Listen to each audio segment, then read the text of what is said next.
ತೊಗರಿ ಅಂದ್ರೆ ಕಲಬುರಗಿ, ಕಲಬುರಗಿ ಅಂತಂದ್ರನ ತೊಗರಿ. ಆದರೆ ಇದು ಕೃಷಿಗೆ ಮಾತ್ರ ಪ್ರಸಿದ್ಧ ಅಲ್ಲ, ಇಲ್ಲಿ ಇನ್ನೂ ಅನೇಕ ತಾಜಾ ಕಥೆಗಳಿವೆ.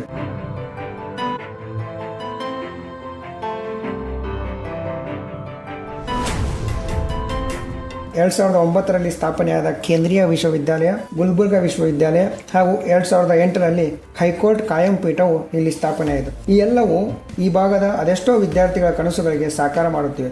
ಇಲ್ಲಿನ ಕೃಷಿ ವಿಚಾರಕ್ಕೆ ಬಂದ್ರೆ ಕಲಬುರಗಿ ಅಂತಂದ್ರೆ ತೊಗರಿನಾಡು ಅಂತಾನೆ ಪ್ರಸಿದ್ಧವಾಗೈತಿ. ಕರ್ನಾಟಕದಲ್ಲಿ ಅತಿ ಹೆಚ್ಚು ತೊಗರಿ ಎಲ್ಲಿ ಬೆಳಿತಾರ ಅಂದ್ರ ಅದು ನಮ್ಮ ಕಲಬುರಗಿದಾಗ. ಇದು ಜೊತೆಗಿನ ಇಲ್ಲಿ ಅತಿ ಹೆಚ್ಚು ಸುಣ್ಣದ ಕಲ್ಲಿನ ನಿಕ್ಷೇಪಗಳಿವೆ.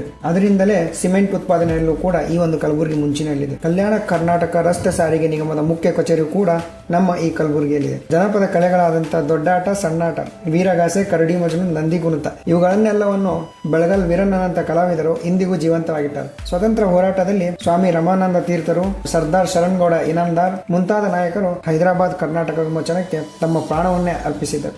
ಇತ್ತೀಚಿನ ಇತಿಹಾಸದತ್ತ ನೋಡಿದ್ರೆ ಭಾರತದ ಮೊದಲ ಕೋವಿಡ್-19 ಸಾವು ಕೂಡ ಈ ಒಂದು ಕಲಬುರಗಿಯಲ್ಲೇ ದಾಖಲಾಗಿದೆ. ಇತಿಹಾಸ, ಕೃಷಿ, ಕಲೆ, ವಿದ್ಯೆ ಎಲ್ಲವನ್ನು ತನ್ನ ಒಡಲಲ್ಲಿ ತುಂಬಿಕೊಂಡಿರುವ ನಾಡೇ ನಮ್ಮ ಕಲಬುರಗಿ. ಇಂತಹ ಅಪರೂಪದ ಕಥೆಗಳಿಗಾಗಿ ಹಿಂದೆ ನಮ್ಮ ಚಾನೆಲ್ನ ಸಬ್ಸ್ಕ್ರೈಬ್ ಮಾಡಿ.